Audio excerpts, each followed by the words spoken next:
ஒருத்தர் வந்து கேட்டிருந்தீங்க, அந்த பூனை பிடிச்சவங்க வந்து பூனை கறி சாப்பிட்டவங்க வந்து இறந்துட்டாங்களா அப்படின்னு சொல்லிட்டு. அவங்க இறந்தே இருக்கலாம்.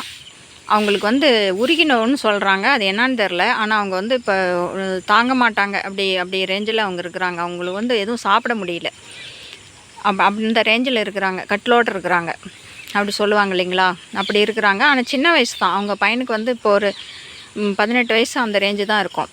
அவ்வளோ சின்ன வயசு தான் அவங்க அம்மாவுக்கு. அதனால் இப்படியெல்லாம் இனிமேல் யாரும் செய்யாதீங்க. ஏன்னா அதுங்கெல்லாம் பாவம், வளர்த்துனவங்களும் பாவம், அதுங்களும் பாவம். அதனால் அப்படி யாரும் செய்யாதீங்க. இந்த பதிவில் வர்ற எல்லா பசங்களுமே, சின்ன பசங்க எல்லாம் அக்கான்னு சொல்கிறீங்க அல்லது சிஸ்டர் அப்படின்னு சொல்கிறீங்க. எல்லாருமே ரொம்ப மரியாதை கொடுத்து, இப்போ எங்கர் ஜென்ரேஷன்லாம் இவ்வளோ மரியாதை கொடுத்துட்டு ரொம்ப ரொம்ப எனக்கு பிடிச்சிருக்குது. இப்போ நான் சொன்னவங்க கூட அக்கான்னு சொல்லியிருந்தீங்க. இவ்வளோ நல்லா பெண்களை மதிக்க தெரிஞ்சவங்க. ஆனால் இன்றைக்கும் கூட இந்த வரதட்சணை அப்படிங்கிற பேரில் ஆண்கள் வந்து நிறையா பெண்கள்கிட்ட எதிர்பார்க்குறவங்களா மட்டும்தான் இருக்கிறாங்க. எனக்கு தெரிஞ்சு வந்து எங்கள் சொந்தத்தில் வந்து மாமாவுக்கு ரெண்டு பசங்க, அத்தைக்கு வந்து ஒரு பொண்ணு ஒரு பையன்.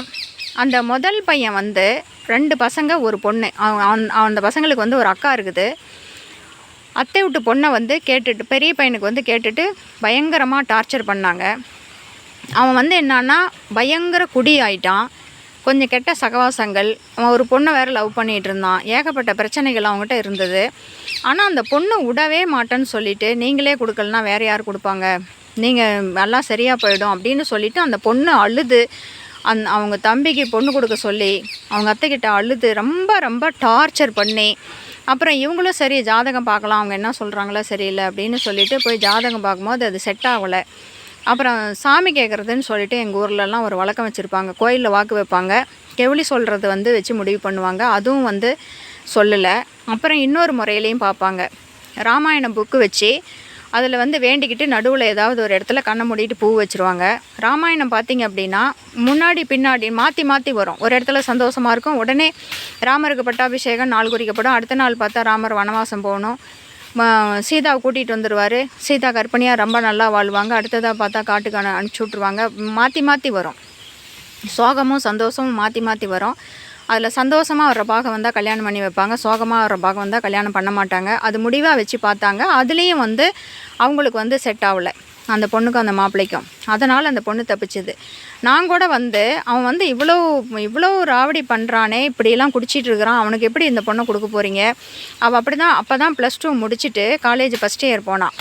இப்போ கேட்குறீங்க அப்படின்னு சொல்லிட்டு சொன்னப்போ அந்த பொண்ணு, எல்லாம் சொந்த பந்தத்தில் அனுசரித்து தான் போகணும், அப்படி ஒரே அடியாக போக முடியுமா, அதெல்லாம் பார்க்க முடியுமா, எல்லாம் கட்டி வச்சா சரியாக போயிடும் அப்படின்னு சொல்லிவிட்டு அந்த மாப்பிள்ளையோட அக்கா வந்து பயங்கர டார்ச்சர் பண்ணிச்சு. ஆனால் அந்த 3 விஷயத்துலேயும் செட் ஆகிறதுனால வேறு வழியே இல்லை அப்படின்னு சொல்லிவிட்டு அவங்க விட்டுட்டு வேறு ஒரு பொண்ணு பார்த்து அவங்க கல்யாணம் பண்ணி வச்சிட்டாங்க. அந்த பொண்ணு கூடவும் அந்த பையன் பிழைக்கல. அப்புறம் அந்த பையனோடைய தம்பி அவன் வந்து நல்லா படிச்சுட்டு சென்னையில் வந்து ஒரு ஐடி கம்பெனியில் அவனுக்கு வேலை கிடச்சிருச்சு. அவனுக்கு மாதம் 1.5 லட்சம். அப்புறம் பெங்களூரில் அப்புறம் அங்கே போனால் அவனுக்கு நல்ல சம்பளம் கிடைச்ச உடனே அந்த பொண்ணு அப்போ தான் டிகிரி முடித்தா. அந்த பையனுக்கு அவனுக்கு கட்டலாம்ல. இப்போ அந்த பொண்ணு அத்தை விட்டு பொண்ணு சும்மா தானே இருக்குது, கட்டலாம்ல, டிகிரி முடிச்சிட்டால அவளும், உங்கள் அண்ணனுக்கு அவ்வளோ ராவடி பண்ணிங்களே, அண்ணனுக்கு தம்பிக்கு கட்டலாம்ல அப்படின்னு சொன்னால் அதே பொண்ணு சொல்லுது, அவன் இப்போ வாங்குகிற சம்பளத்துக்கும் அவன் செய்கிற வேலைக்கும் எவ்வளோ பவுன் போட்டு எப்படி இடத்துல அவனுக்கு பொண்ணு பார்க்கலாம், இப்போ போய் கட்ட முடியுமா அப்படின்னு சொல்லிவிட்டு அந்த பொண்ணு சொல்லுது.